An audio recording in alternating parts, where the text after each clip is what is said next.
All right. What's up, Chase? Welcome to the show, man. Thanks for taking the Thanks. time.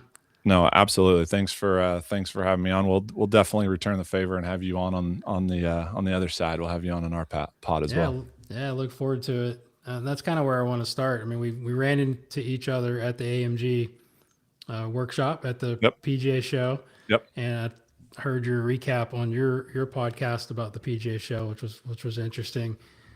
So, you've got a phenomenal podcast as well, and I always like having podcasters on because the audio is so good.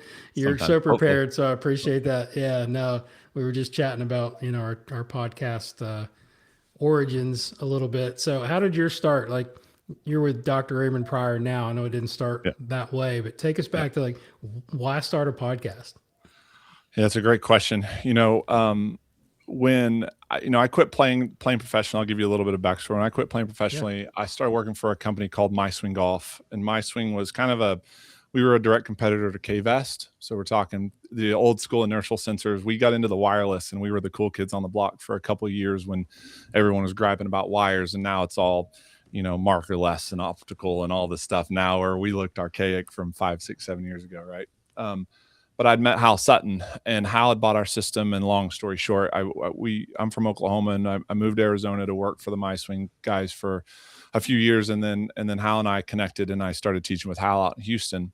And Hal was just such a good storyteller, and like he had so many stories and so many from Be the Right Club Today, and just so many cool things. And we had opened up an academy in Houston in 2020, right during COVID, and it was crazy. Obviously, the pandemic was nuts, but we just had so many of these awesome conversations. And at the time, we didn't really know what we had with social media, and we were like typical golf instructors that were just kind of teaching and didn't really know the digital side of things. And so I just remember I was like, how we need to sit down and do something. And we did a deal called Let's Talk Golf that we did for the South Texas PGA, and it was fantastic. We had a bunch of kids and parents, and they just asked us questions, and we kind of sat around a campfire, and how's speaking to your soul, and just did a great Oh job yeah. with all that stuff. And I was always the tech guy and was always handling the golf swing stuff, and Hal was always the more of the how to beat Tiger Woods and Jack Nicklaus and how to handle the golf stuff, right? And and I just remember I was like, how we've got to start a podcast. And we knew nothing about it. Like, we've just got to start a podcast. And we had a couple of young instructors that were working for us. And it was like, hey, help us set up a backdrop and help us. We got a boom mic, or we got just a regular mic, and just sat down and we started doing it. And the first thing was like a little intro. And then it was kind of like, let's talk about the 2000 Ryder Cup, and let's dive in, and or not Ryder Cup, sorry, the 2000 players when he beat Tiger. And then we Right. talked about the Ryder Cup, and like it was a hit, and Tiger was and how was speaking to your soul and talking about all these stories about chasing Tiger down and just the backstories of all of it. And they were fantastic, and it was so much fun, and we kind of got hooked on it. And then about 40 episodes in, we had Nick Clearwater on from Golf Tech, and Nick's been a friend of mine for a long time. And after we got done, he was like, "Hey, thanks for having me on." He goes, "If you want somebody really good," he goes, "I want to introduce you to a guy named Raymond Pryor. He's a sports psychologist." I mean, we'd already had Rotella on, we'd already had some of the big hitters on. I was like, "Okay, cool." So we didn't know Raymond from Adam, and we have him on, and I mean, he just blows Hal and I away. We are just Yeah. he was talking about Absolutely. the yips, and we both looking at each other, and like we just didn't know what to say. And it was like, man, I've never heard it that way before. That was crazy. And Raymond and I just kind of hit it off, and Hal and I had a good long run for a while, and end up doing almost 100 episodes, almost 100 pods together, and then we end up kind of going our separate ways from a business standpoint. And I just remember reaching out. I was like, Raymond, I love doing podcasts. I think your stuff is amazing. We ended up having him. He came down to Houston and did an in person Yeah, I pod remember with us, that one. Yeah, which was you guys were probably one live. one of my favorite ones we've done with a guest, because it was the first time. This is doing face to face is fine, but this was different, right? And Mm-hmm. I just remember when I was like, man, I want to do this again, and who do I want to do it with? And I'd end up moving back to Oklahoma, and I just kind of reached out to him. I was like, hey, would you be interested? And he was like, yeah, I think I would. Let me think about it for a little bit. And then we just kind of started doing these, and next thing you know, like, I was blown away at the PJ show and I think I said this on the pod, about how many really good instructors like yourself like stopped me, and they're like, "Man, I love your pod. I love his. Yeah. Raymond's just a genius." And I'm just glad I'm kind of trying to kind of get all the idiots out there like me, trying to help everybody keep up, because he's so smart, and he goes so deep into how what the brain's actually doing, that I can't. Nor I'm like kind of like wide-eyed back here, about to my brain's about to explode. So I'm humbled that I can, try to kind of ask him the questions to get the information out there, so that way everybody can keep up, because I know I've struggled with it. But that's kind of how we did it. And like we were talking off air, like they're just kind of fun. It's fun to talk shop, and it's fun to dive in and just be golf nerds, because that's all we all are at heart. We all love the game, and we all love to, especially once you get into the instruction side now, we just want to see what we can learn and how we can help our students. Yeah, you guys are such a great mix, right? With the mechanics, or what we do on a day-to-day basis. And I always tell Raymond, because I've had him on the pod twice now, and I've got to know him, just absolutely wearing him out. He's tired of texting him, I'm sure. And it's like he just complements what we try to do with our players so well. And we talked a little bit about at the show. It's like, how it's a tough question, because you've done so many episodes, you've spent so much time with him. Like, what are some of the key takeaways that you've learned from Dr. Pryor, and how are you like implementing those into your coaching now with your kids? I know you teach a ton of really good juniors and some good players. Like, how's it changed the way you coach? A ton. And really, it's really changed the way I've coached. Completely changed the way I've coached over the last 3 years. I never felt like I had a way to talk mental game with my players. And I always tell Raymond, like, he's given me a system that I can coach. And obviously, it's, you need to understand, you need to read the book, and you need to understand a little bit more than just to dive into, what he does, obviously, because he's on another level. But he's really helped me understand just how the brain is designed. And like, our brain is not designed to play golf. Our brain is designed to keep us alive and to survive. And the big thing that kind of really hit me was like, the brain perceives all threats as death threats. And like, that was the first thing that I was like, okay, explain that to me. And he goes, Chase, have you ever been in a car wreck? And I'm like, absolutely. And he goes, how was it the next 6 months after the car wreck? And I was like, it was horrible. It's like, I got into a fender bender. I got in 2 fender benders in college, one in a parking lot. And it took me forever to be able to get through a parking lot before I was like jumping and seeing ghosts. Scar tissue. That's exactly right. And then the other one was at a stoplight, where the stoplight turned red, and it was the person in front of me was turning right, and I thought she was turning, and so I looked left and took off. Well, she had stopped, and I hit her, and I rear-ended her. And for the longest time, like, it took me forever to be able to handle getting through stoplights. And it kind of hit me. And he was like, Chase, the same chemical reactions that your brain is releasing in those situations is the same thing that you feel when you snap hook one out of bounds, or you miss a 3-footer. It's all trauma. And from there, your brain's designed to remember the bad stuff, because it doesn't want it repeating itself, so that way it can protect itself, is basically what it is. And like, that was the first thing. It was like, oh my. And then the second thing that really hit me was that this acceptance thing. And I'd been told acceptance. So the 3 pillars that I coach for my players is on time, precise game plans, and acceptance or freedom. That's kind of the nuts and bolts of like what we try to do on the golf course. And there's, threats and difference between nerves and stress and anxiety. And there's a lot of layers to it. But with this acceptance, I was always told you had to accept the shot after it happened. But like, really, like, that's what we would just say, being present for the next one, or being on time for the next one. Like, right. the acceptance, post-acceptance isn't the key. It's pre-acceptance. And at first I was like, what in the heck are you talking about? Like, I'm supposed to pre-accept that I could hit it bad? And he hit me a bunch of different ways on this. He said, the first thing he asked me is, he's like, Chase, were you ever told that you needed to visualize hitting perfect shots before you played? And I was like, yeah, I did it all the time. He goes, how many times did that work out for you? And I'm like, it never did. It was horrible. And he said, what was your biggest fear when you were playing? I was like, it's always snap hooking off the first tee. Like, I always joked with my players, like, if you had me sign up for a tournament right now, I'd still get nervous. I'd get jitters in my stomach, like, for that first tee shot, because I had so much scar tissue of snap hooking it left off the fairway. And so he's like, okay, Chase, what I want you to do is I want you to visualize the worst tee shot you've ever hit in your life on that first tee shot.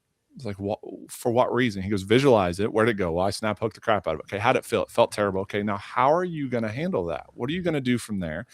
Because your brain doesn't like surprises. And if you're going in there like, oh, I visualized hitting perfect shots, and you get up there and get slapped in the face, your brain's like, oh my gosh, mayday, mayday. And now depending on your psychology, depending on what you're bringing golf swing wise, and how you handle your mechanics, like all bets are off at that point. It's pure survival. And so for me, I mean, I had a long talk with a really good player, a really good young girl in Oklahoma today about this subject. And it was like, I was asking, I was like, what do you tell yourself right now? Like, what's your mental goals, and how do you, what's your self-talk like? And she goes, well, I keep trying to tell myself how good I am and that I belong and I'm the best player in the field. And I was like, well, do you always believe that? She kind of sheepishly smiled at me and was like, no. I was like, see, it works when you're playing great, and your mental game always feels great when you're playing great, but when it's not, and that's why Raymond's book being, stable the concept of his book being stable confidence is so true. Unstable confidence right there. Because I lived in the unstable confidence world. And I think any of us, you were a good player, any of us that tried to play for a while and all that stuff, like we knew all this stuff at some point. It's just Raymond put it together and really kind of made it be like, okay, this makes sense. And like, that's why I was here, and that's why I was here, and that's why I sucked for as long as I did, We needed him a long time ago. Oh my gosh. Al said it a bunch. I said it a bunch. Like, just understanding, like, hey, it's okay. And the other thing I say a lot on the pod is like, the more I'm around really good players and even tour players, like, they're as fragile. I used to think tour players were invincible. They're as fragile as we are. I mean, they're having the same thoughts as a 5 handicap is. It's their livelihood. And so they're more it talented. means more. Yeah. And they're just more skilled. They're just better at it than we are. Yeah. Yeah. Yeah. It's like, he's like you said, he's kind of given me, I stayed at a Holiday Inn Express last night and tried to be a performance coach. Yep. He's given us a better language, and more importantly, like, better questions, I think, to ask our players. Yep. Right. So what are some of your like favorite episodes or maybe favorite moments that you spent time with Doc that come to mind? The stress, nerves, anxiety episode was one of our more popular ones.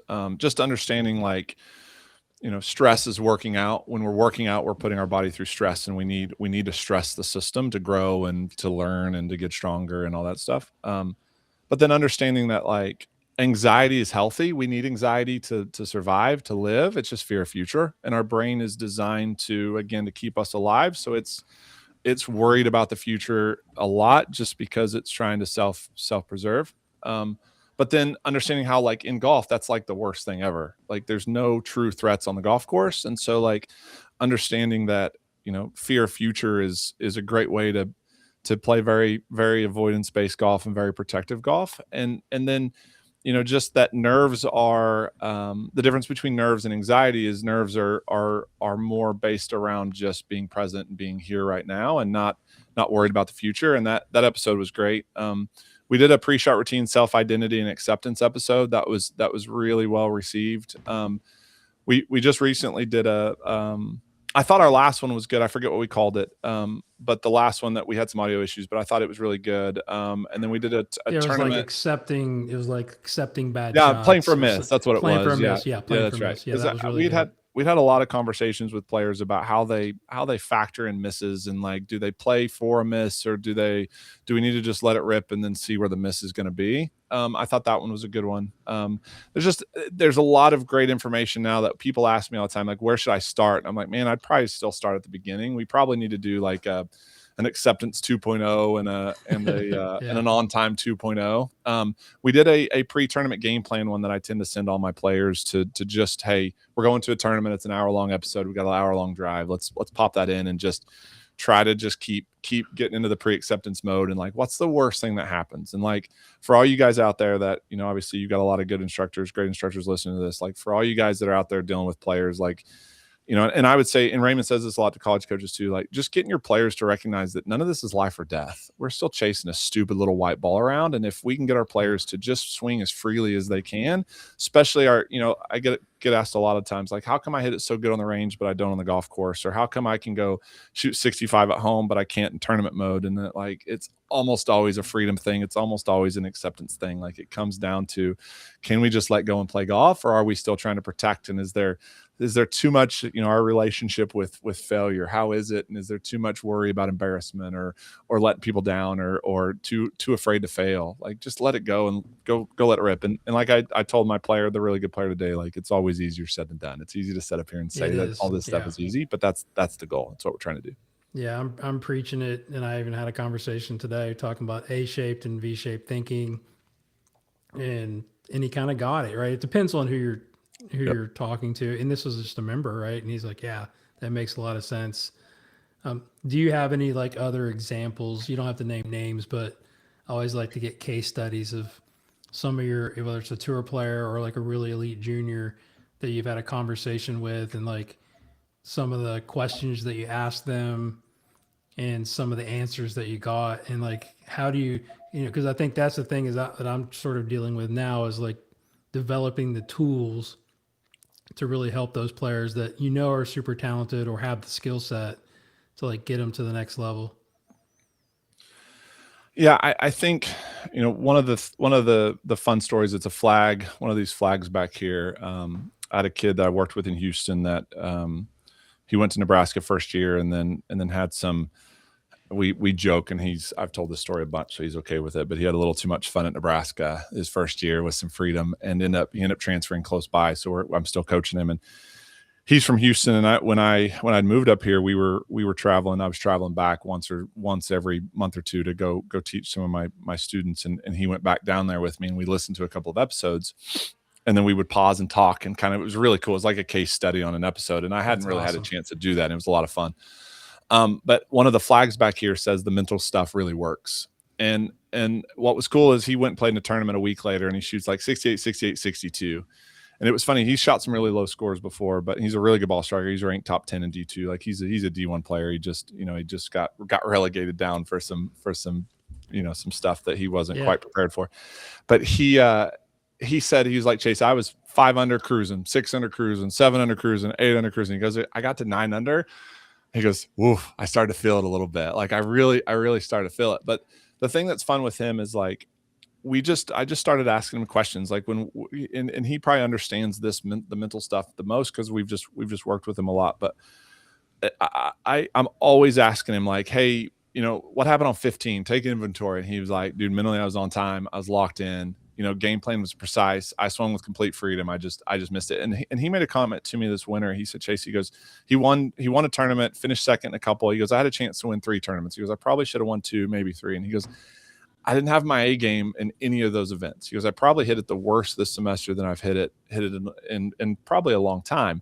He goes, "But the thing that kind of hit me is he was like, mentally, I would have rated it a 9.5, 9.7, almost every event I was pretty locked in." He goes, "And I was so good at being aware when I wasn't." And I would say like that was Yeah. one of the big hit takeaways for me, like the awareness of when we're on time or off time. And I tell players all the time, like, you're not going to be locked in for 5 hours. So I need 7 to 10 seconds per shot. But I was like, I don't mind the distractions. Like Raymond talks about waves hitting water. I don't mind distractions. Distractions are going to get you. They're going to get us all. But the goal is to be able to come back. So if you're distracted 500 times in 5 minutes, but you come back every time, that's way more valuable to me than if you're distracted one time for a minute and it takes you a minute to recognize that you were off thinking about squirrels or something. And so that was the thing with him that I think is going to help him just continue to be a really good player, is just the awareness of, where am I? Am I off time? Am I where I need to be mentally? And if I'm not, I can reset and come back. And those reset moments and those awareness moments, I think, were kind of just maybe just not so much an eye-opening thing for me, but just more of a focus for my other players. Like, hey, this part's really big, because if we can reset quicker, we get rid of those three hole stretches where we make a couple of sloppy bogeys or a sloppy par on a par 5. And we just, maybe it's 2 bad shots in a row and not 6 or 7 or 3 or 4 holes in a row. Yeah. They're thinking about the past outcome, right? So the past as opposed to the future outcomes can be dangerous as well. 100%. Yeah. So I want to take you, I want you to take us through your career, but I need some house Sutton stories as well, Okay. because I think that would be interesting. But I want to backtrack into something you talked about with one of your episodes of preparation before tournaments, because I think this could be super helpful for players out there, but also for coaches. It's like with a combination of you and also Raymond, because we don't know who he's working with, or maybe you know more than I do, but I can kind of guess. You still won't tell him. Right. Well, yeah, you won't tell anybody. But so I'm interested in like what's that week look like? Let's say for a tour player, or you can use an elite junior example, and then also follow up with what do you think is important, like in a pre-shot routine, so we can get like post, pre-tournament, and then also like pre-shot. Like, what do you think is important, and what have you learned from Doc that probably bunks a lot of the stuff we used to teach, like you're saying, visualize. But Yeah. I think it's Yeah. interesting. Yeah. I mean, I think my, one of the things that I've helped a couple players go from, I've worked with a couple of girls that were started at a young age and got into the LPGA tour. And I've got 3 young kiddos, so I don't travel out there as much, and I don't have a ton of active tour players. But one of the things that, like, I kind of stole this from even John Scott was on the pod, and like just having a specific plan in place. I know, like, for me, I was a panic practicer, and so like I was always trying to cram for the test at all times and making sure my swing felt comfortable and all that stuff. And like, just understanding that, like, it doesn't have to feel great. One of the girls that I coached, I'll never forget, we were at this was when she was still in college, and we were at the US Open. She qualified the US Open at Olympic Club, and I was caddying for her, and like, coach caddy relationship, being both, I think, is really tricky sometimes. It's not good. Yeah, I've done it Yeah. with my son a few times. It didn't work out great. Yeah, it's not great. But we had a great relationship, and we handled it okay. But I just remember I showed up on the Monday, and she'd been in college. She had just gotten done with regionals, and she played okay at regionals, but like, showed up, and it was the worst I'd ever seen her golf swing. Like, it was the worst I'd ever seen her golf swing. And I'm like, and her dad looks at me and was like, "Get to work." And I'm like, "Get to work? It's Monday of the US Open, dude. Like, we gotta play in 3 days. Like, what are we, what are we gonna do?" And so, I think one of the things that I didn't do a great job of, but I recommend to my players, especially when it's a tour event and you've got a week, you've got 3 or 4 days to prepare, like 9 holes on Tuesday, 9 holes on Wednesday, or 9 holes on Monday, 9 holes on Tuesday, depending on the pro-am situations. Go get 9 holes in on both days. And especially, like, for her, if we're working on something, let's slowly get it there. Like, we can't completely overhaul anything. Like, let's slowly work it there. And we did a good job of that. Is like, as the week went on, we usually hit big old draws, and we were hitting wipey cuts, and we kind of shifted it. I was going to say, what did you do? Like, mechanically, you had to do something, right? It's like, yeah. It's and hard so for us not to do that. Yeah. So what we did was, like, after the practice round, I just got a pool noodle and like put the pool noodle over the ball, Randy Smith style, and like just kind of kept shifting her path and making her hit hooks. And what was crazy is we were through, I think it was through like 27 holes. Through the first 27 holes, we were like in 3rd place at the US Open. And I'm like, I have no idea how this girl's doing this right now. First week is not, and she was a bulldog, and she just kept fighting and kept going, and the wheels fell off a little bit on the weekend. But yeah, I mean, I would just say, like, I think for me as a golfer, I never felt like I was ready. Like, I never felt like I was like, oh, I'm ready to go, I'm feeling my best. And like, I think you've just got to recognize that that's okay. Yeah. And what are the goals? The goals are to understand the golf course. Do we know our lines? Do we know what we're trying to do? Understand the greens and the complexes and the chipping, and like spend the majority time of understanding the speeds and the contours and the greens and the start lines. And like, and just because you're not hitting it great on a Monday doesn't mean anything about Thursday. And like, I'm a big fan of calibration, and a big fan of like moving contact around a little bit and moving shot shape around just a little bit, just to keep ourselves balanced. Not necessarily like you got to draw it to back left flags and fade it to back right flags, but like having the ability to do that. And obviously tour players do have the ability to do that, but like calibrating a little bit just to kind of keep finding that middle ground, the whole done again, too hot, too cold, just right, Goldilocks principles. Yeah. I'm a huge fan of that. And so that's kind of what I would say. I mean, nothing groundbreaking, but I would just say, like, have a system in place that works, and I would also have pretty close to a pitch count in place that we don't just, depending on personalities, we don't get too deep into having to rapid fire a bunch of golf balls or wearing ourselves out on a Monday or Tuesday. I just think, like, there's a lot of over practicing that goes on out there. And I think like trying to find that balance is super important. Yeah. One of the interesting, I'm working with one of Doc's players right now, and we had him on the webinar 2 weeks ago. And I shared this on the webinar, which I put on the podcast, but I thought it was interesting that he wanted my player to end on a bad shot. Yeah. Right. So it's like things we've never heard. Right. It's like, Yep. but And I was actually talking to my son about this a few days ago because I sent all this stuff out to all my players. I'm like, Yep. listen to this. Yep. Like, if 1/10 of it sinks in, it's going to be helpful. Yep. And he was talking to some of his other tour player buddies, and he's like, "Yeah, this is not whatever." I'm like, "You got to understand, like, he's not saying like you have to like it. It's just a fact that you have to raise your level of acceptance." But I like the pitch count. It's like, don't like you're gonna hit 50 balls or 100 balls or whatever that last ball is. That's what it is, because that's golf, right? I mean, that's out in the real world, and Raising yeah, acceptance levels. in the on the battlefield, that's kind of where we are. So that really stuck with me. Yeah, and Really, yeah. Go ahead. I think too, like we joked, we had a fun little banter on the podcast a couple podcasts ago about my dad was a basketball player, played college basketball, and like you'll never ever still catch me leaving a gym missing a freaking shot. I'll never leave the Right. gym on a miss. And Raymond hammered me on that, and we had a couple people reach out, and they were like, "Yep, I agree with you, Chase. You're never leaving the gym, never leaving the gym on a miss."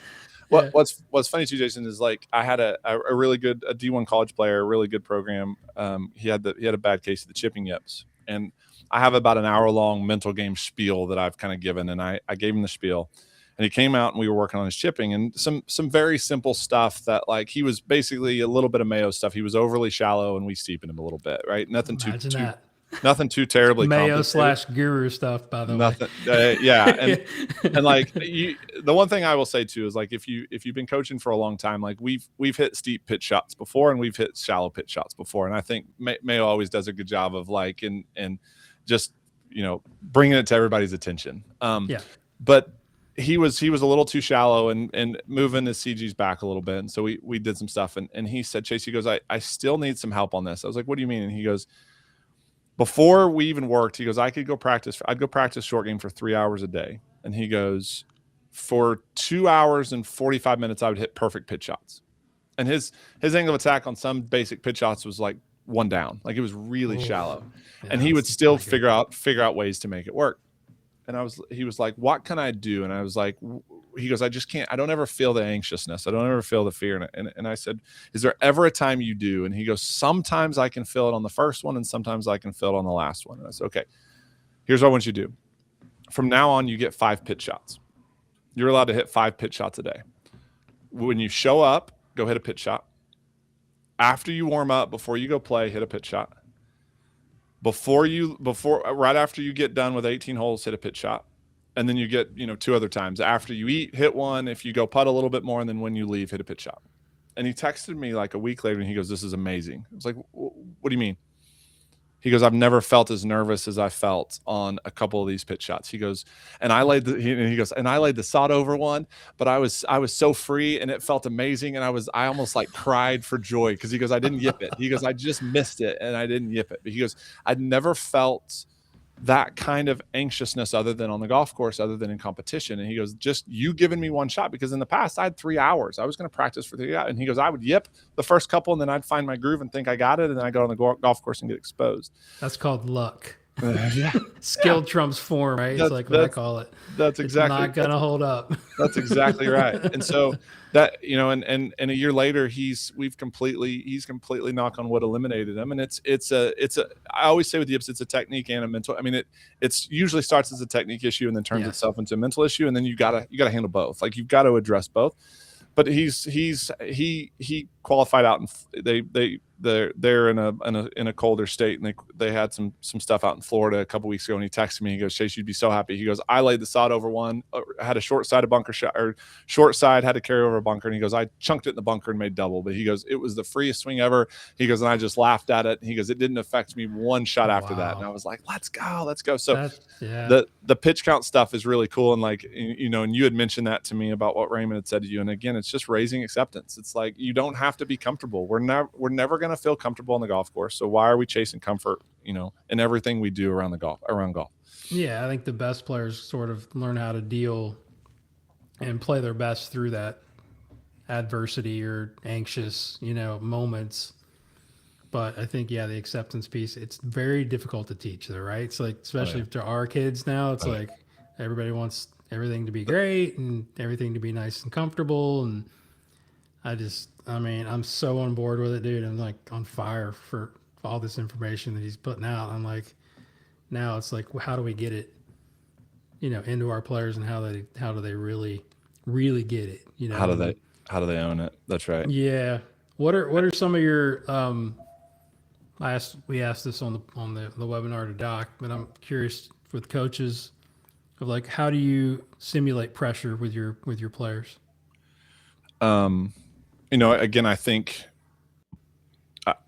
giving them, very few reps. I like one of the things I like to do with guys that come in for a driver lesson or they've been struggling with the driver is I'll start with irons and just let them get warmed up and hit some shots and get it on video. And then I'll go out and say, okay, you got one shot, no warm up, one shot. Let's just see what you got. And I love to, we've got 4 bays down here, and we've got a couple of college teams that like to hang out, and I love having them all around when I've got some good young, a lot of times it's girls, but good young juniors, and let them just, hey, guys, come gather around. I want you to come watch John here swing the club a couple of times. And some of the boys are like, let's go. And some of the girls are like, please don't screw up. And I'm pretty relational with all my players. And so I'll start peppering them with one shot lead, one to play. We pulled our last one. Mom and dad are whispering in your ear, don't screw this up. Like I'll kind of try to egg them on a little bit. A lot of little stuff like that. If we hook this ball left, you owe me 10 push-ups. If you slice this ball right, like just a lot of little things like that. Nothing too groundbreaking. A lot of my stuff's pretty simple when it comes to that kind of stuff. But I love utilizing attention from other play, because like that was always my big thing. Like when people were watching me, especially late in my career, I was always like, oh, I don't want to get embarrassed. I don't want to screw up. When I was a kid, I was like, bring it on. Let's go. I'm gonna show them how good I am. And later on, when I was better and a mini tour player, I was like, no, I don't want to screw up. Smaller. They may judge me and the tallest small guy on the course. That's right. You're 6'7", right? Yeah, that's what it felt. That's what it felt like. You felt like you were 5'10". Yeah, that's what it felt like. What any on-course games that you like to play? I love not so much for pressure. Some of the games I like to play, like, and Doc's helped me with this one, like aiming at really difficult targets and playing aggressive, taking on like super aggressive lines and that kind of stuff. I do a lot of like miss a green on purpose games. I love that game. I love ladies tees and try to shoot in the 50s. I love just pushing the envelope on that. I'm getting to the point too. I used to hate this game as a player, but now I'll make my players to raise acceptance. I'll make them do 3 worst balls, especially off the tee, and just tough. Two's enough. 2 is really hard. 2 is enough, and 3 is really hard. Yeah. And up here there's a course called Oak Tree National. That's one of the hardest golf courses in the world, and just making them do worst ball out there on 9 holes and seeing if they can break 45. I mean, one miss out there is just a double waiting to happen, and then you got to go chip it twice and putt it twice, and it's really, really difficult. One thing that popped into my head about the acceptance stuff, I remember a story. I think I've told this one a couple of times, but I remember a story about Dustin Johnson. I was down at the Shell watching them, and he was warming up on the range. And that range, this was when it was at the Golf Club of Houston. And that range is massive. It's huge. And he was hitting driver, and this was when he was number 1 in the world, and he was hitting driver everywhere, like right, left. I was right behind him, right, left. In the first hole, there's out of bounds right. The range is right, and there's a little bit of trouble left. And his last one, he snap hooked it 50 yards and like just casually set his club in his bag, walked to the lumber to the first tee, nice and slow, stepped up, hit it right down the middle, and shot 66. And like I would have been dry heaving. I would have had a brown bag, like breathe. I would have hit a punch 4-iron to finish off that warm up session, and then dinked a 4-iron down the middle and hit 6-iron to the green and made bogey. And he had a nice tight cut right down the middle. And at the time, this was before, again, I knew a lot of this stuff, and I had no idea. And he was just warming up, and okay, it is what it is. Let's go play golf. Yeah, I mean that was the famous. Me. Yeah, the famous, not famous, but like memorable JT warm up. Story where he's like, I had the worst warm up ever. I couldn't, like, I was hitting it halfway off the hosel and whatnot, and he shot 59. It just shows you like it doesn't matter. Silly. It right? does not it's matter. Like it's so silly. Yeah, but people don't get it. It's like, oh, I can't go play unless I'm hitting it perfect on the range. I mean, I'd rather be good on the golf course. That's exactly right. And okay on the range. That's exactly right. Tells you a lot about players. So take us back briefly to the beginning, like how your journey started and like how you got to start working for Hal. And you mentioned the My Swing thing, which we're gonna dig into the weeds a little bit with Okay. some 3D stuff and some force plate stuff. But give us an idea of like where you started and how you got into teaching. Yeah, so I was a decent athlete in high school, basketball player. My dad was a basketball coach, and then also coached golf. And I was we were lots of reps, so we'd make 50 free throws in a row. I'd have to hit 10 drivers in a row, and at the time, I kind of thought it was dumb. And at times, I still wonder which way was the best route to go. But I Yeah. think now, like our goal, I mean, I would hit 7 in a row, 8 in a row, or 8 out of 10, and at 6, 7, I hit it. I've always hit it long. I've always been a long driver of the ball, and like what it did is it got me to focus on like why I hit that one bad. And I think it helped me a lot as a player, but or as a coach, but I don't know if it always helped me as a player because I was almost like always searching for that one shot. Like, why do I hit 9 great and then that one bad? And it almost always made me think there was something wrong with my golf swing, even though that same golf swing produced 9 really good tee shots. And at 300 yards, I think we'd take 90% of the fairways if we could, if we could do that. Yeah. And so I became kind of almost just almost too focused on the miss. Like, why did I hit it where I hit it? I played at a small school in Louisiana called ULM, and then we won conference. And then my coach got the job out in Reno, and I transferred out to Reno, Nevada. And I was I had a terrible golf swing. I was under and fast hips and flippy and hit big hooks, and like that's all I knew: hold the lag and swing to right field. And then I met a guy out there by the name of EJ Pfister, who fantastic golf coach and more even a better human. And he's actually one of my dear friends and teaches in Oklahoma City.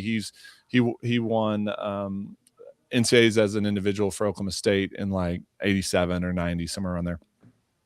But he changed my life. He was doing a lot of the 1 plane, 2 plane hardy stuff and taught me how to swing left without hitting it left, and like completely opened my eyes on a whole new set of how to swing a golf club. And that helped me a ton as a player, but probably set the stage more for me as a coach, because now I started to think, well, the 1 plane Jim Hardy method was the swing to go with. And like, that was the best swing. And, from Nick Price was my favorite swing at the time. And then, started working with Chris O'Connell a little bit, and started going down watching Kuchar swing, and everything had to be flat and on the same plane and all that stuff. And so it just kind of opened my eyes to like, man, I really like this swing stuff, but I was still trying to play, and continued to work with EJ for a long time. And EJ's greatest trait is that he learned from everybody. He learned from Hardy, he learned from Mike Adams and EA Tischler, and now I was working with Scott Calx a little bit, and like I just kind of followed in his footsteps. I learned from all those guys, and so learned the Adams and EA Tischler system back then, and like learned how, hey, I'm 6'7", but I've got a 6'4" wingspan. And so that completely changed my mind on like golf swing, and I was just doing all this stuff. And again, not probably the best for my golf game. Yeah. I was really good when I was good, but I was terrible when I wasn't. Just like my mental game was great when I was hitting it perfect, and not when I wasn't.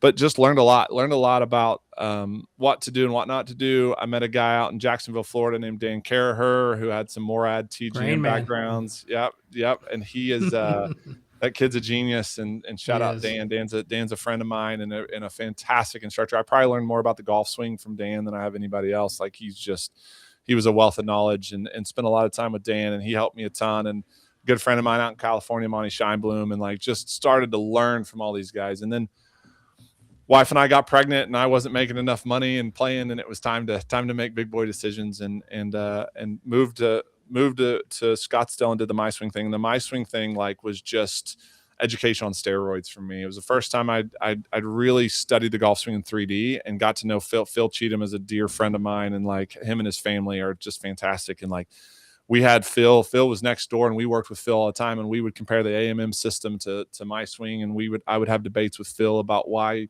Rory McIlroy's hips backed up and he did the double pump, and like went and spent some time with Dana Dahlquist, went and spent some time with Rob Holding, went and spent some time with Ruggiero and John Dunnigan and all these guys, and like went to Europe and did a bunch of stuff out there. And it just was an education on steroids. I was drinking information through a fire hydrant at that point. But That's it a was, blueprint right there, dude. I mean, if you could get to all those people, oh my then gosh. And I pay had no idea attention. who Rob Holding was. And I go out there and I Oh, mean, he's amazing. he is fantastic, and spent a ton of time with Liam Mucklow up there, up in Canada. And like, just a who's who of people that now I go shake hands with and I'm friends with. And I knew Mike Granado, and I knew of Sean a little bit through some of the 3D stuff before they did the IMG deal. And like, just a lot of really cool experiences. And it, I learned, my dad was great and did what he could, but I think like I focused so much on the miss that I became so interested in why I missed it. And I didn't know anything about the brain at that point. Half the time it was just, I was scared to hit that last one because I'd hit 9 in a row and I needed to finish, and just didn't ever, I hit it right. So I held on to it. It was a bad golf swing. Right. And so it was just a lot of great education that I at the time felt like failures, but I learned a lot of good information along the way. And I think that's kind of how I got to where I was. I've always been really inquisitive and ask a lot of questions. And I think that helped with Hal and the podcast stuff. And here we are. Yeah. So you leave My Swing and then you start working at the academy right after that. Is that Yeah. So Hal yeah. had partnered with a guy out west of Houston, and they were doing, it's called the Big Easy Ranch. They've just recently built an 18-hole golf course. It's the #1 golf course in Texas now. Fantastic facility. It's so freaking cool. And I go out there and we start. Hal had a good group of juniors already and needed some help with the force plate. He had force plates and had 3D and needed somebody to kind of help him. He wanted to be the. He's so anti like technology too, Yeah. right? It's like, yeah. And but Hal, one of the things about Hal was always super inquisitive. Like he always, and really, I think in the end, he was asking for himself. He wanted to learn more about the stuff more. So he was always kind of bringing it back to him as a player. I don't think if you asked him, and he may have a different answer, but I don't think he ever turned his player hat off and became a coach. It was always kind of for him, and then he would kind of filter it through his filter and give it to his players. But he was working with a bunch of good players. There was a bunch of really good players that were coming out and kind of getting help from him, and we just became a really good team. And I was the swing nerd behind Hal, and Hal was the iron fist that was telling the players what they needed to do when they needed to do it, and we made a fantastic team. Hal was very instrumental in where I've gotten to as an instructor, and learned a ton from him. I've got a lot of fun stories, but we did that for about a year and a half, and then he went back to play. He played for about a year, off and on the Champions Tour, and I caddied for him in a couple of events and went out there and had a lot of fun. And then he got injured and ended up getting back in the golf business. And then he was trying to do some other things, and I was actually running the academy out there by myself. And then he came back and I was kind of interested in opening up an academy in Houston because we were kind of out in the middle of nowhere and just wanted to kind of go that next step. And he was like, well, would you want to do it together? And I was like, absolutely. And we put it in right next to Champions, a really nice golf course, very, very famous golf course, Jackie Burke's place in Houston, and opened it up in August of 20, right when everything shut down. But luckily we were in Texas, and we were doing masks for a little bit. And by March we were smoking busy, and it was awesome. And did that for about 3 years. And then we kind of separated for business reasons. And then I worked with an academy in just pretty close by there called the Axis Golf Academy with Alan Hody and EJ Kim and Ben William. Great guys. They're a factory down there. And we were there for about a year, and then an opportunity for me. I'm from Oklahoma, and my wife and her family are from Oklahoma as well. And so we had a chance to come back and open up our own academy here in North Oklahoma City, Edmond, Oklahoma area. And so that's kind of how we full circled it back to here. Good to be back home. Oh, it's been fantastic. Yeah. It's been awesome. Do you have family still there? Yeah. Mm-hmm. Yeah. That's gotta be big. Yeah. For your, my mom and dad are a couple hours. My mom and dad are a couple hours away. And so are her parents. And so her mom's had some health issues, and they're down here every other weekend. So it's been a godsend for sure. Like we've been very, very blessed. And I've got 2 full-time instructors working for me. Conversations about having a few more instructors on board. We've been very fortunate. It's been really nice. That's awesome. All right, so let's talk about technology, right? So like, okay. what are you working with at your academy? And I want to ask you, I guess, what you learned from the My Swing stuff, and do you still what are you using 3D wise now? Because I think the big thing, as it's been on Instagram the last few weeks, is we evolve as coaches, right? Like what we used to teach back in the day we don't teach now because we've Yep. evolved as, we can measure things more accurately. Plus, we just get smarter. We hope, anyways, if we pay attention to like what's actually happening. Yeah. So I know that's a broad subject, but what are you working with now in your academy? Yeah, I've got dual force plates. I'm a Swing Catalyst ambassador, been big fan of Swing Catalyst. So we use I use the camera system that they have. TrackMan, we've got a couple of TrackMan and a couple of quads. I do some markerless, but I haven't. To be fully transparent, I've struggled with the markerless side of things because I knew how hard it was with the inertial sensors and how difficult the sensors were for us. And so the idea of one camera being able to do all this stuff, I've really struggled with. Okay. And I also think like I was very fortunate. I saw so many swings in 3D that I still kind of view it in 3D. You'll never, I don't think you'll ever be able to completely see the speeds, but you can see the angles and the tilts and that kind of stuff. But Swing Catalyst has a markerless system that I do use, and they can they're starting to get to where the two cameras will speak to one another, and that's where like when you have 2 or 3 or 4 cameras, I'm way more interested in it than just one. Just because again, I just know how difficult it was for us to even do it based off of us measuring the sensors directly. One of the things that I would say really opened my eyes on in the 3D world was how important the arms were. And I don't think like I never thought that they weren't important before, but like we saw so many players with super fast hips and really, really slow arms. And it kind of started to drive me crazy. We called it the ballerina move, to where the hips were gone and at position 6 at club parallel to the ground, like the arms were so far back. Lead arm adduction, lead arm was just plastered across the chest. And so that's kind of been one thing that I like really took with me from 3D, was just how important the lead arm angle is. And like, yes, we want it to stretch, but we need it to blast. And yes, the arms are slowing down at impact to transfer the energy to the club. But man, like this idea of like passive arms and a passive release, like I know everybody wants to feel that, and like it feels better as a player, like you're not actively releasing anything. But like this idea that we're taking timing out, or this idea that we're just going to hit the ball with our body, I think was something that we never saw in 3D. The arms did a lot, and a lot of these passive arm swings we saw girls with hip speeds at 700, 800, 900 degrees per second, where Rory's like, I don't know, I think he was like 675. And they hit it nowhere. Their arm speeds were so slow because they were just basically wet noodles across their chest. And so that was one thing that like really hit me hard, that I just saw so many great players with arms and pivots that were synced up. And a lot of times their arms were getting down sooner, way sooner than what I had originally thought. And that was one of the things that, and another name that I went out to New York and spent some time with Jacobs when we first had the system, and like he was interested in it because of lead arm adduction. Now he went another route, but like he wanted to be able to see that angle because we were one of the few that could measure it in relationship to the chest. And that angle became just such a big crux of like when I did all my demos, and like would help because I would go to really top level instructors and almost give people lessons like in front of them. And I'm like, well, wait a minute, I'm the idiot. I'm not supposed to know any of this stuff, but they didn't know the technology. So I would just kind of run them through what I would see. And there were so many people that just had lead arm to rib cage issues, that they would get too pinned and then right side bend, or it would blast too early and then they'd have to jump out of the way, or, lack of rotation or whatever. And we fixed so many people by just that. The other thing that I became probably more of a fan of was earlier wrist set based off of 3D, because it would add tension to the arms and it would help structure the system a little bit better.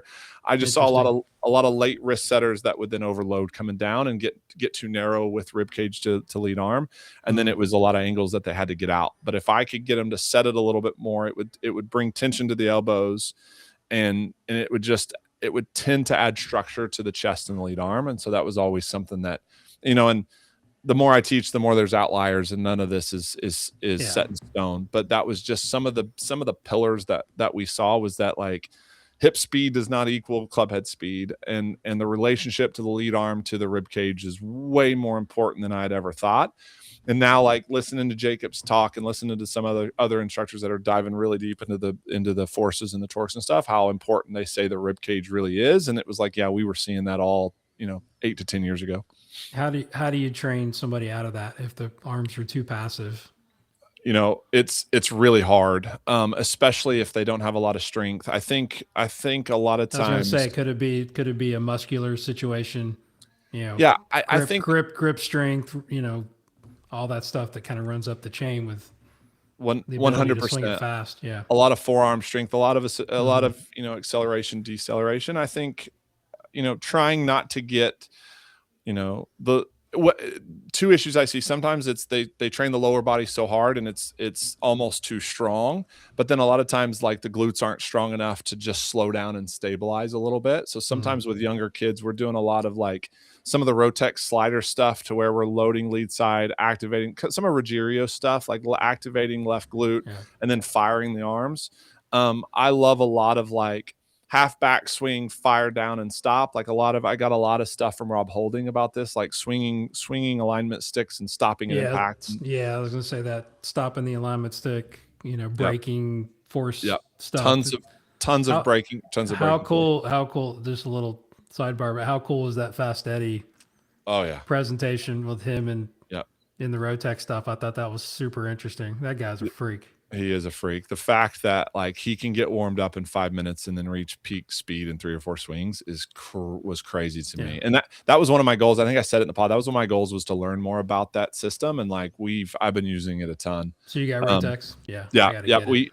I got it. I wanted one of those leaderboards, one of those old school training aids, and like Joe kind of created that, and so I bought all the systems because of that one, and I'm using that one now for my own flexibility and just to load my students a little bit more. Mm-hmm. But yeah, lots of long back swings, stop at P5, take it to P5, stop at impact. A lot of 90-90 drills, hitting it as hard as they freaking can. Like more I'm like short backswing, hit it really hard short just to backswing, get smash it it. synced Yeah. up. Yeah, it's I remember a lot of when I was, you know, still teaching a decent amount of juniors, but even at Carmel, I had a ton of juniors, and you see that a lot where they're spinning out, arms are super late. And it's like, all right, do you speed the upper body up or slow the hips down? Like you hate to slow the hips down, Yeah, but it's tough. somehow you've got to sync it up to where I'd have them like hitting shots for like, I need your arms to get down in front of you, Yeah. no turn, you know. It's such a tough, you know, and a lot of it's obviously the development of the kid and where they're at in their stage. Yeah, like I tell them, Growth. I always want them to have, a constant like prescription of medicine that's dealing with trying to sync it up. But then at some point when they do hit that growth spurt, they'll get strong enough to do it. Sometimes they Yeah. just can't do it. But I remember something Rob told me. It was like, I want big pivot, short arm swings with irons, and especially with kids. Like, can I get the hips deeper with a shorter arm swing to just sync it up faster, and then just fire? But the thing I think that's it was always tough for me too, because I was kind of a late right side bender and would pin the left arm across my chest. I hated the feeling of throwing the arms at it. It felt terrible to me. Sure. But it added shaft lean and it added compression, and I had more stability at impact. But I always hated the armsy feel. So I find myself using it less, but I try to like get the backswing so synced up that they almost can't screw it up. And I'm a humongous backswing guy. Like anytime I hear people say the backswing doesn't matter, I'm like, yes, it does. BS. It 100% matters. Like the only time it doesn't matter if they're so damn skilled that like they're already Scotty Scheffler, and then you got to leave it alone. But like the backswing freaking matters. If you get them early enough, get the backswing right. It makes it so much easier if you do. Yeah. One thing too, I was going to say, you asked a question earlier that I want to touch on real quick. You asked me about pre-shot routine. Yes. One of the things that I'm a big stickler on with pre-shot routine is it does not have to be the same amount of time. I do not think that the pre-shot routine has to be the same amount of time. And the only thing I would say that I really try to preach to my players is take as much time as you need to get your brain in the right spot to hit the golf shot. If you need to take a second to take a quick breath, if you step in and you get a negative thought that grabs your attention, back off, reset, do some connected breathing, rub your fingers together, kind of feel some tactical feel while you're breathing to reset, and then go. Ask yourself what you want. What do you want to do? Your goal is to be on time. What's the goal of the shot? And then can we bring freedom to it? What's the worst thing that happens is you hit a bad shot, big deal. You've hit a million of them. Let it go. It's not to check a box that we did this perfect pre-shot routine. It's to check the box that we got our brain in the right frame of mind, clear and precise on what we're trying to do. Do you like rehearsals prior, like rehearsal swings? Anything like preparatory moves that you think have to be present for them to stay present? Yeah, I mean, I think it comes down to like, what are we trying to do? what shot do we need to hit here? Is it a low draw? Is it a straight ball? Like what So are again, we the intention starts first, right? what do we Yeah. envision? And like one of the things, I'll shout out Carl Morris. He's been on our pod a couple of times. He's a great guy, really good sports psychologist in Europe. It's intention, attention, and acceptance, I think, are the three that and so kind of the same thing. Like what's the intent? What are we trying to do? And then where's our focus at? And then can we accept it? And I would say, yeah, like lots of rehearsals, but like after the rehearsals are done and you're stepping in, that's the part where I'm really focused on, like, where are we at for that 7 to 10 seconds of like, where's our brain at? And if there's any part of you that's like, I don't know about this one, come back, try to pre-accept, like, what's the worst thing that happens? And there's a great clip I shared on my story. I'll probably share it again of Rory talking about this. He goes, I used to have first tee jitters. And like, now I tell myself, like, what's the worst thing that happens here? I hit it in the trees. Like, the worst thing that happens is I hit a bad shot. Big freaking deal, and like very few times is it ever, it's never life or death, but very few times is it ever, the last hole of the last round of stage 3 at Q school. Like Right. there's times where that can have a super long lasting effect on your career, but very few times is it ever to that point. And so can we get our brain in the right mindset? But yeah, I love exaggerated rehearsals. We're trying to hit a low fade. We've been hitting big draws. We're trying to hit a low cut here. I'm going to really exaggerate it. And then I kind of reset. Now I've envisioned it, if it's a feel or if it's a visual, that's fine. But then can we get our brain locked in? Yeah. I'm a big fan of that too. I mean, it doesn't have to be like exactly the same every time, but it's like, I think where you take them, I think is important. Yep. Prefer them to be behind the ball. Don't love, don't love especially right my next member to it. golfers. Yeah. Right next to the ball. And smacking the ball. They're, and then they're completely locked into like, okay, where's this going? And where would the last one go? And we're out of, we're definitely in a bad place. No, for sure. And I mean, I think, look, like if the total time takes 15, 20 seconds, like I think it needs to be within I think if you reset, then once you go back into it, that time needs to be close to the same. But I'm never rigid on having a stopwatch out with my players and saying they got to do it this way, because then the pre-shot routine becomes the thing rather than hitting the golf shot. Yeah, for sure. All right, let's talk about ground mechanics. Like, what do you like to see your players doing? I know there's a lot of different patterns. I use Smart to Move. Seen a lot of stuff. Seen a lot of data, a lot of graphs. That and maybe even what you don't like to see. Right? It's like it's kind of a twofold question that we kind of go through. But take us through, like, from setup to the full swing, some of the things that you found using Swing Catalyst. Yeah, so I look at pressure first. I know it's probably a little bit more old school. I do look at the forces, but I look at pressure first. For generic, for irons, I like, everybody's setup's going to be a little bit different, 60-40, 50-50, very few do you see like 60-40 back foot before the clubs comes back. But yeah, I agree. I tend to like max pressure to the trail side by between P2 and P3, somewhere between when the club is furthest away from the body or the hands are furthest away from the body.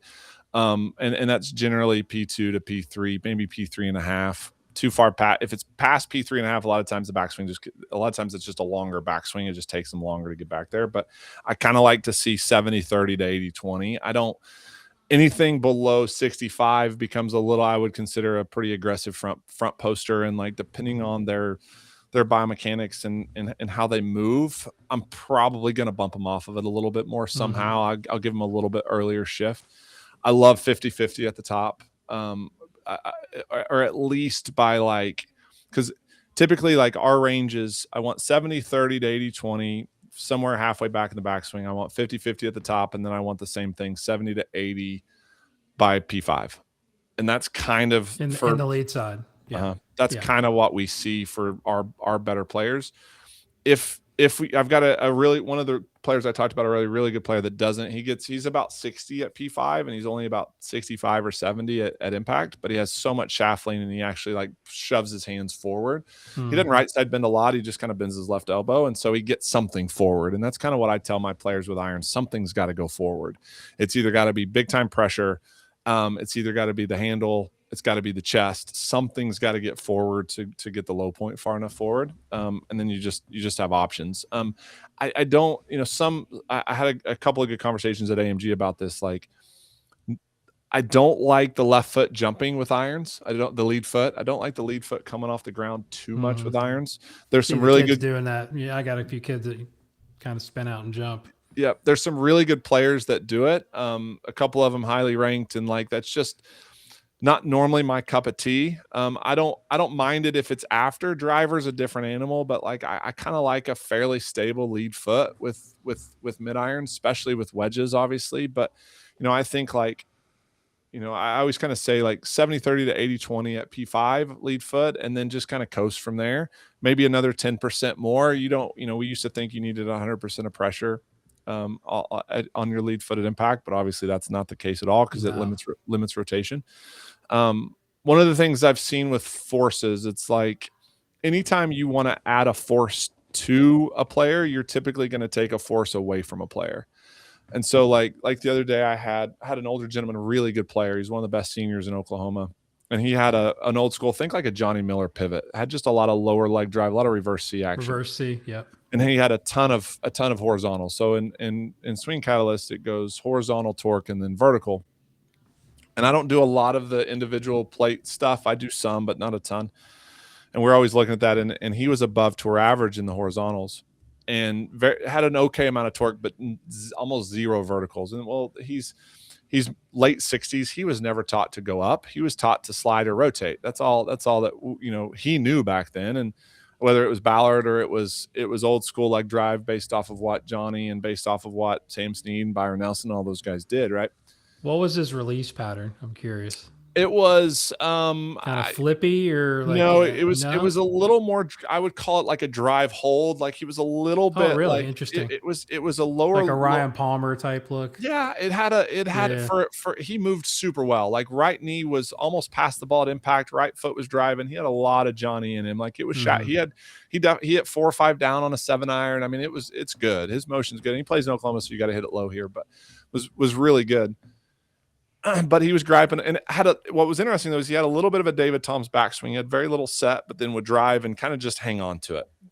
Didn't really flip it too much, and miss was a little bit wipey right. What I would say was the miss, and I was just I said, look, like what's the goal? And he was like, honestly, I just want to have something to work on. Like I just want to play around with something. He goes, I'll probably only see you once this year. Like I just want something. He goes, I haven't had any new information. And he goes, I like tinkering. He's got a sim at the house. Like, I want to play around with something. And I was like, okay, what would be your goals? And he goes, if anything, I'm starting to lose distance. I would like to see if I could hit it further. Well, for me, vertical force is always an easy one. There you go. You had jump. You had jump. You're going to hit it further. It's super simple. It's low hanging fruit. It changes release patterns, but there's some. I always tell people there's side effects with this, but I can get you. If you've got a headache, I can fix your headache. But we may have a rash on our big toe that we didn't expect to have. I love it. But so the first thing we did is we talked about, like I just said, look, I want you to treat these as gym exercises. And again, he had a David Toms backswing. So I was like, look, give me the longest backswing you can give me. Let's just lengthen the hand path and let's just see what happens. A little bit of wrist set. And he was at 77 with a 7 iron, I think. And he got to 82. And I was like, just give me long backswing and hit it. And he didn't feel like he was going max force, but like got to 82. I think he may even got to 83, like full rep. So we picked up 6 miles an hour. And I was like, all right, now. And I was like, look, this is nerdy. And I was like, and if you don't like any of this, throw it away, because this is not going to help you play better golf right now. But this is going to be something I want to give you tools that you can take with you for the next 5 years. That if you do this move, we can create some more club head speed. I was like, all right, game time. So I what I did is, and the cool part about Swing Cat is, and you can probably do this with Smart to Move, but I went live and I had the sum of the forces where you could move it around and make it go crazy. And I was showing him how to jump and like how to lower and do and unweight and jump. And at first he couldn't do it. Like he was like, it wasn't doing anything. And I was like, you got to do it quicker. And then I had him do some drills. Yeah, impulse. Yeah. That's right. And I had him do some drills where I would take him back, lower, and jump squat a little bit, and like just do some little fun things that I do with a lot of my kids. He was kind of having fun with it. And he's like, Chase, this is crazy. Like, this is fun. And I was like, again, these are gym exercises. The last thing I want to do, he's one of the best seniors. He's going to win almost every event. I was like, I don't want to screw you up, but I want you to play around with this stuff. So he's like, all right, cool. So He was 125 vertical when we started, and he was like, I don't remember the exact number, but he was above tour average in horizontal. And the first swing, I was like, I could tell in live, like he did it. It jumped, and I was like, how'd that feel? And he's like, dude, I felt like I jumped like crazy. I was like, how'd that feel though? And he flushed it. And I was like, normally when you add verticals at first, they don't hit it. Yeah, They can't find the they face. top it, or Low you know point's what? goofy. Yeah, Yep. what? Yeah, that's Yeah. that's awesome. The gravy, as I call that. Yeah, and so I had him do it as a practice swing, and then I had him do it, and like he bumped it up to 175 vertical force. And the interesting part was his horizontal went down to like just into tour average. Like it dropped, Sure. I'm gonna say 20%. And his release looked way more like he was posting up on his left side and like actually popped up out of it. I was gonna say, how did you cue that? Like, was there like, aside from, did you tell him to push a certain way, or Yeah, like, so I just talk do about how you did that. I just do a lot of at first. I just do a lot of jump squats. So like I don't want to stand up and like show too much. But, like I will lower and like I'm say, okay, from here now get to the finish. And actually for my kids, I'll have them leave the ground. Like I'll have them jump and extend and like twist. Okay. So a lot of that feel. And then I explained a little bit of like what Blackburn talked about with Cordy in one of his videos, to where like it's a little bit of like a little bit of like thumbs down jumping type feel. But he really just watched it and like moved and like saw it kind of. At first he couldn't do it, and then I was like, okay, like play around with it a little bit and do some impulse stuff, and he just kind of started to do it. And obviously a really good player, and he was really eager to learn. So this lesson was a lot of fun. And so first swing we got to 85 club head speed. And I was like, he kind of looked at me like, Chase, I haven't been at 85. And he goes, that didn't even feel that fast. I was like, that's the cool part about the ground forces. Like if you've never felt it, like it's easy. It's almost like just free power is almost what it feels like. And so I was like, okay, last one. I want you to see what you can do. Let's go John Daly backswing. Give me big, long backswing. And then I want you to try to give me some jump. He got to 180 or 180% of his body weight from 125. And he bumped up to 87.5 club head speed. So we picked up 10 miles an hour. And like, he was like, oh my gosh. I was like, again, if you go play in your money game tomorrow doing this stuff, you're going to hate my guts. But he flushed it. He hit it in the middle of the face. And I was like, you're a rare bird in that you could find the bottom when you do this. Yeah. I was like, look, these are tools. This isn't not how I need you to swing a golf club right now. But you lengthening hand path a little bit just bought you another 5 years of you playing around this speed. Because if not, you're going to get shorter. And he goes, I felt it. My backswing is getting shorter and shorter. I was like, okay, use these as exercises. Can we get longer? Can you do this in the sim? Give me 10 minutes. Give me an hour a week of 10 minutes a day of long drive swings. Just give me long 7-irons, try to load and explode. And I was like, and come back in 2 months or a month and we'll recess it again and see. And it was just a lot of fun. Cause like, those are the kind of lessons that like, those are fun. I can't really screw him up. Like, I mean, I could, but like, if he just understands that this isn't life or death, and like, he doesn't have to do this right this second, and this isn't going to just fix all of his problems, then he'll go experiment with it and go play around with it. Well, he's an accepting learner, right? I mean, it's just that's the thing. Like, you got to have that type of mindset of like, what's our goal, right? If we're trying to go faster, don't care where the ball goes. Yeah, you're just basically raising his ceiling of opportunity, and then you're going to play it whatever. If he's playing at 80 and he's faster than what he was, then you've made gains and you can control his golf ball. Yep. And so like I'm obviously a fan of, I want horizontals first, torque second, kind of the the kinetic sequence. Yep. Mm-hmm. Yep. Horizontals first, torque second, verticals third. I'm a big fan of peak verticals somewhere between P5 and P6, depending on the club. Love it. Yeah. P6-ish at times, I would say probably more for irons, and then maybe a little bit earlier for driver.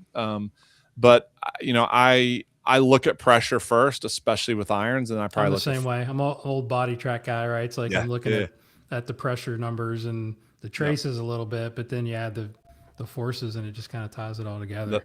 That's right. My next journey, and I'm gonna have to deal. We're gonna have Scott coming on our pod, but my next journey is still getting into more some of the frontal plane stuff, and I understand a little bit of moment arms and that kind of stuff, but I don't use the single foot enough.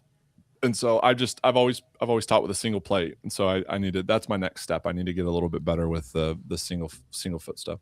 Yeah. Love it, dude. That's awesome stuff. So we always like to help the young coaches on here, right? So let's have a few more sort of random topics here, but what advice would you give the young coaches out there, or maybe a PGM student that's like coming out saying he knows he wants to teach. Like the blueprint has changed a lot, since we were younger, but what advice would you give them? I mean, I think the easy stuff is like learn as much as you can from as many people as you can. Anybody that has a successful academy or a successful business that's busy, even if you don't agree with their methodologies, go learn from them, go watch them. I think that our two biggest assets our three biggest assets as instructors in this order are we care about our students, how well we communicate, and then our information. And I think it's kind of in that order. I think one and two can be interchangeable. We're in a relationship business first. If you want to make money in this business, you've got to care about your students first, and you can't make it about the money will come if your students know you care about them and they're seeing some success. And students will be really loyal if they enjoy spending time with you. They're not going to be as loyal even if you help them and you get them playing perfect golf, but they hate spending the hour with you. Your leash is very, very, very thin. So like you've got to remember that you have a bunch of bosses basically, and like yeah, we all are our own boss, but we answer to a lot of text messages and a lot of phone calls and a lot of people reaching out. And so I would say that first and foremost. The second thing is like you're going to get fired and it's going to suck. And that was one of the hardest things for me at first was like I felt like I did everything I could to help these players and they would still leave me. And I would come home and my wife's like, "What's wrong?" And I'm like, I lost sleep over students leaving. And I think if you don't care enough, like you need to do something else. Like I think Agreed. it needs to hurt. And then just understand like you're going to have students leave even now. Like I had a student leave that I felt like I did absolutely everything. This kid's going to be a superstar and he's right where he needs to be. And I heard they left to go back to their old coach. And it was like, man, like, I did what I could. And like, I don't take it near as personal. I still think you need to take it personal just to learn and grow and see if there's a reason why, or you're getting lazy or you're doing something, you're talking. And the other thing that drives me crazy about some coaches is it's not about you. It's about them. They're coming to spend time with you and it's your job to learn about them. They don't need to know about the new BMW you just bought, or they don't need to know about all your stuff. Like make it about them. And the best coaches that I see have the best communication skills, the best bedside manner. They make it funny and comfortable, and they are eager. Like John Dunnigan is so good at this, and like learns from everybody. He learns from everybody and has so much technical information, and you wouldn't know it by talking to him because he acts like a big old goofball, and he makes it so much fun. And he is salt of the earth and the nicest human being. EJ Fisher's the same way. Like just treats people so well, and that's the one thing I tell my young instructors that want to come work here. I'm like, I will, you don't have to know anything about the golf swing. You've got to care about people and you got to treat people the right way. And if you do that, the last thing that people are going to say, hopefully, knock on wood, about the Chase Cooper Golf Academy is that they didn't have a good time with us or that they didn't think we cared about them. And that's the number one thing. If you're passionate about golf instruction, care about your students and go learn as much as you can, and you'll be, and work on communication skills and that kind of stuff, and you'll be just fine.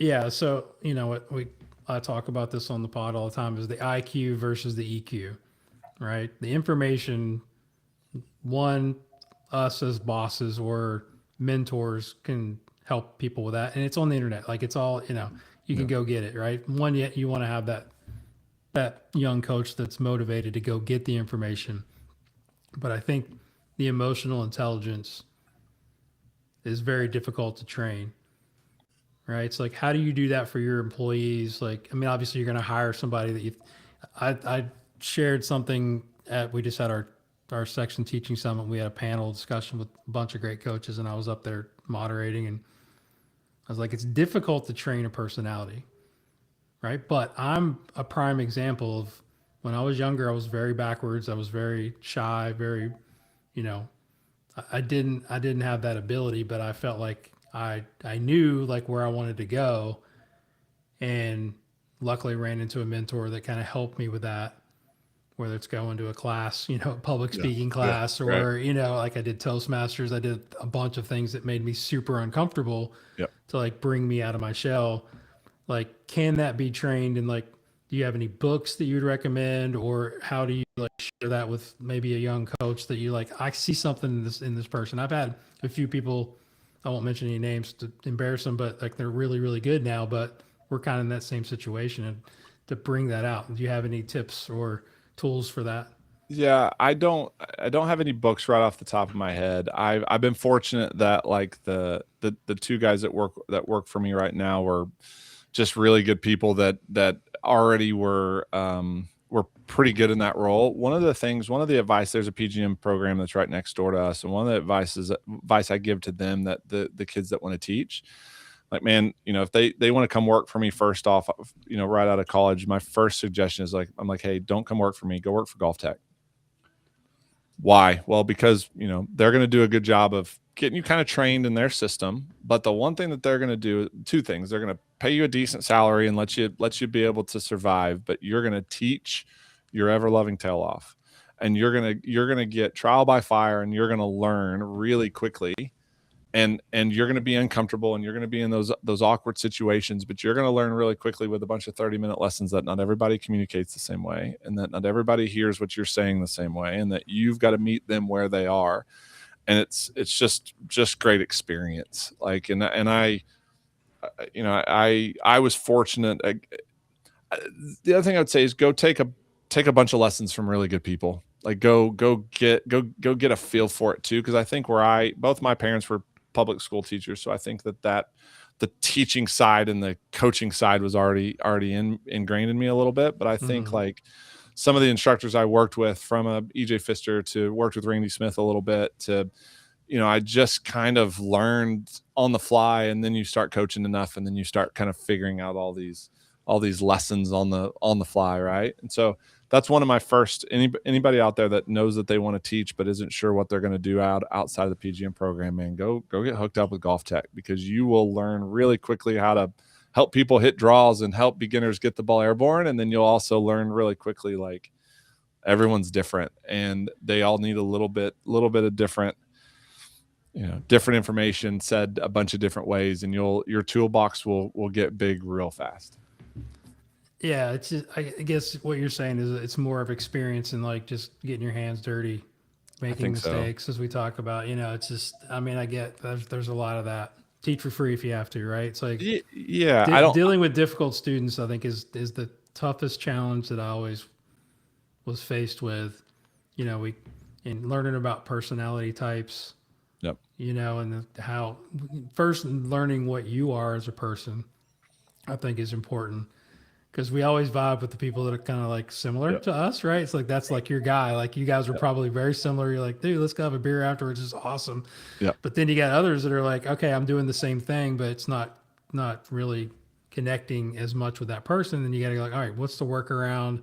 Maybe I'm talking too much. Maybe I'm not talking enough. Can you joke around? Can you not? Like, Yep. that's I think that is definitely it's a bit of an innate skill, but I still haven't found the answer. It's just kind of like, but the common theme that I get from top coaches like you is like, yeah, you got to go and just get in there, reflect. Like you said, when we get fired, because we get fired all the time, whether it's junior golfers and their Yep. parents or tour That's happened players to or me. whatever. Do you have any type of reflection piece, like whether it's journaling or anything that you kind of go to with tough times or tough days that sort of get you recentered? Um, I'm a big one. I mean, I've got a wife and three young kids that the minute I get home, they don't care if I gave a bad golf lesson or not, And Right. so I think that for me is always so important. I'm a big AI and Chat GPT guy, and so, like, I like to document. I had a friend a coach in Colorado that reached out after the PGA show, because I did a seminar on Chat GPT, and he had asked me to run him through some stuff, and he said he started videoing his lessons and then posting them to Chat GPT, and having him go through the transcript and give him feedback. And it would Really? it That's would so also interesting. it would also create practice plans based off of the lesson he gave. So, like, that was like, man, What? you took it a step further than That's sick. I'd I'm even thought. definitely stealing that. Yeah. And so, I think going back to, like, your question about the kids, like, I would say, obviously the experience is undefeated. Mike Adams would always say, like, the best way to learn is to go teach. Like, go teach and go teach and go Yeah. teach. But I would say, videoing yourself, watching the video is unbelievably humbling. You don't realize how many ums and Oh, yeah. and okay, so I say that all the time. My favorite word's queso. So okay, so like I've caught myself saying that 100 million times. That's But a new one. I've never okay, so heard that one. set up to it. Okay, so we're gonna work on, and I just catch myself saying it all the time. But just little things like that, I think you pick up on. And I think as young instructors, you're just going to talk too much and you're going to say too much and you're going to keep going. And when they shank the first one, you're going to move to the next thought and the next thing and the next thing. And like, just if you know they're coming over the top of it and you need to fix their path, or then the face is open, you need to fix the face. But the first 10 swings are shank, chunk, shank, chunk, shank, chunk. But you're dead set on this is the right thing. Take a deep breath, be patient, keep going, because they'll give them a minute, they'll figure it out. Shut up, don't keep talking. You'll know when they're starting to struggle. And like, reading the player has just become such an art that takes 4, 5, 6 years to get a feel for it, and maybe even longer. And I still struggle with the guys that just can't move the way I want them to move, and like they just physically can't do it. But I'm much better at being patient and knowing that, hey, this is the right thing for the player, and like, let's just give them some time and not keep talking in their ear while they have 4 things they're thinking about already, and they're already over, worn out with their brains on fire going through all the stuff I've given them so far. Just shut up and let them work through it, and give them some time. And you don't need to keep changing course because that next shot wasn't the best shot. Yeah, I love it. Such good advice. All right, so here's what I've been test driving. All right, so if you had to give a TED talk on something not related to your field, what would that be? Oh, great question. I've kind of turned into a Chat GPT nerd, to be honest with Sounds you. that way. I think we need to talk after this. It's kind of bad. My wife is worried. I refer to her. I refer to my Chat GPT as her, and she's like, "Did you talk to her more than you talked to me?" It's just crazy. It's like having an assistant that knows everything about everything. And like, I'd mentioned my mother-in-law had some health issues, and like, I will upload the results from some of her tests to keep track of it. And it is crazy the amount of stuff that I've learned through just it. I mean, having some back pain, and I've been given it.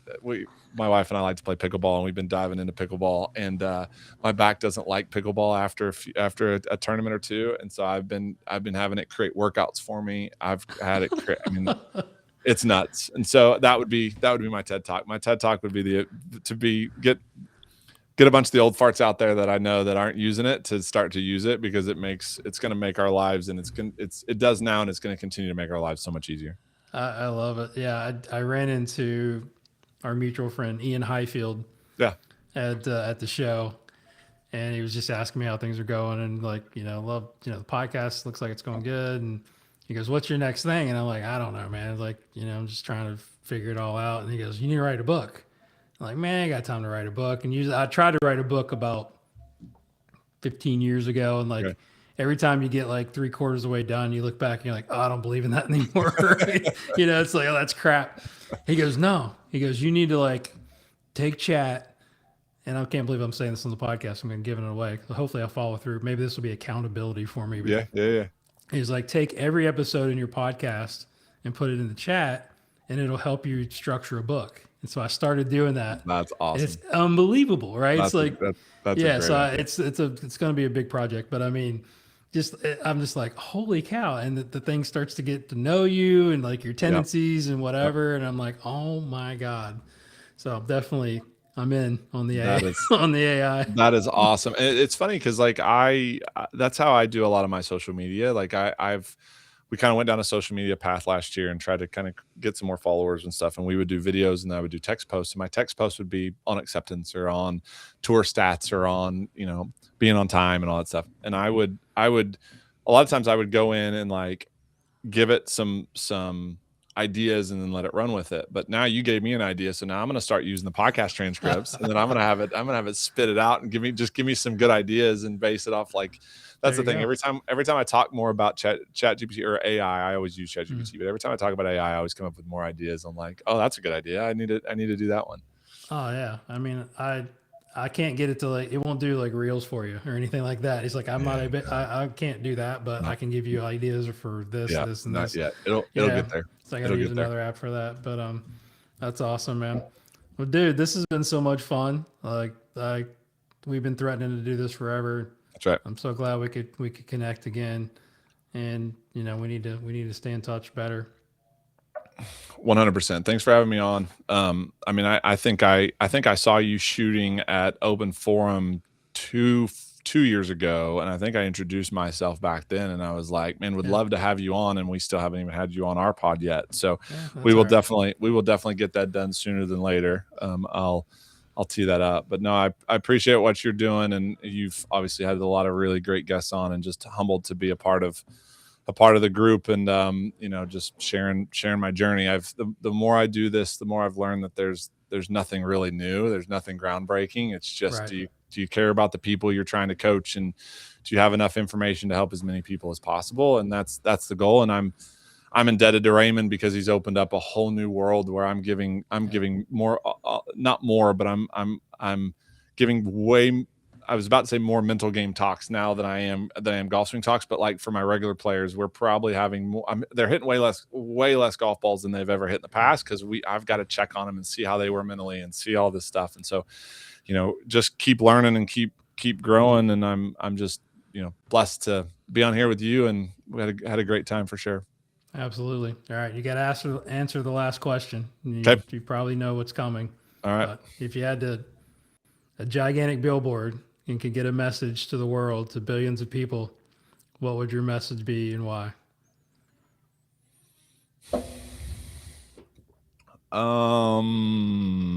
What would my message be and why?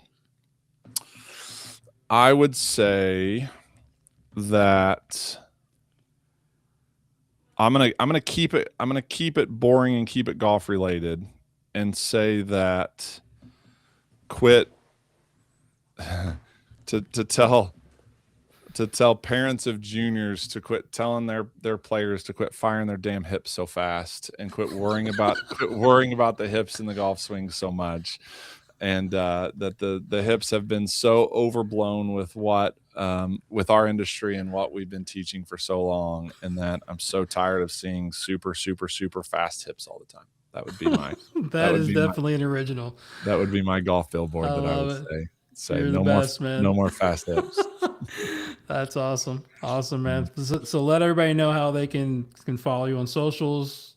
Podcast again. I'll put it all in the show notes. But okay, awesome. Yeah, the podcast, and it's the name of the podcast is the same as his book. It's Golf Beneath the Surface. Our podcast is Golf Beneath the Surface. We have an Instagram handle. We're not super active on it, but we are on there some, at GBTS Podcast. So Golf Beneath the Surface at GBTS Podcast. I'm very active at Chase Cooper Golf on Instagram. We'll be active a little bit more this year on YouTube and TikTok, but right now it's mainly Instagram and then Chase Cooper Golf. But yeah, if anybody wants to reach out, you know, around the Oklahoma area or whatever, I'm at just DM me on Chase Cooper Golf on Instagram. Perfect, man. Appreciate you, man. Keep up the great work. Thank you so much. Appreciate you having me on, and yeah, we'll get you on our pod ASAP. You got it. Awesome. Thanks.